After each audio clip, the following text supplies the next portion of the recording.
नमस्कार, स्वागत आहे नवीन एका ब्लॉगमध्ये. आज सकाळी सकाळी गावातूनच आपल्याला लोडिंग होती. आपण आलो समेसरच्या घरी. तिथून आपल्याला चिंच आणि थोडासा हरभरा भरायचा होता.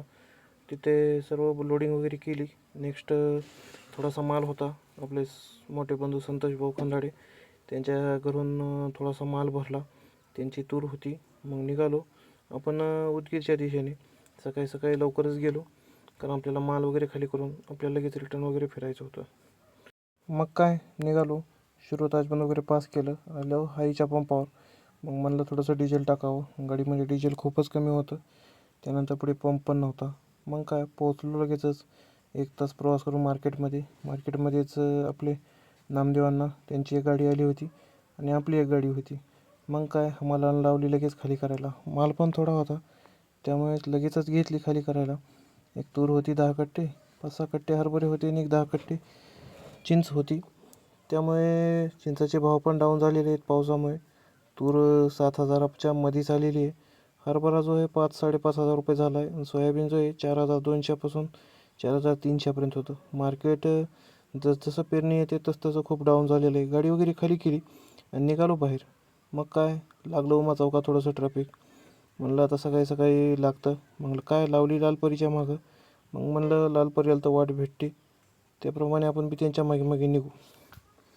थोडा वेळ लावलो लालपरीच्या मागं. लालपरी काय सुसाट पुढे गेली. मग थोड्या वेळानं आपण ट्रॅफिक पार करत लागलो बाहेरच्या रस्त्याला. उदगीर सिटीच्या बाहेर पडलो. मग म्हणलं थोडासा नाश्ता करून घ्यावं, कारण भूक पण लागली होती सकाळी खूप लवकर आल्यानंतर. मग काय रोजच्या हॉटेलवर लावली, नाश्ता वगैरे केला आणि पोचलो शिरोताजबंदला. आलो आपल्या दुकानावर आज लग्नाच्या 2 ऑर्डर होत्या. त्या ऑर्डर जायला टेम्पो आला होता. त्यामुळे आपण एक फ्रीज आणलं होतं उदगीरवरून, ते पण भरलं. सर्व गाडी वगैरे भरली.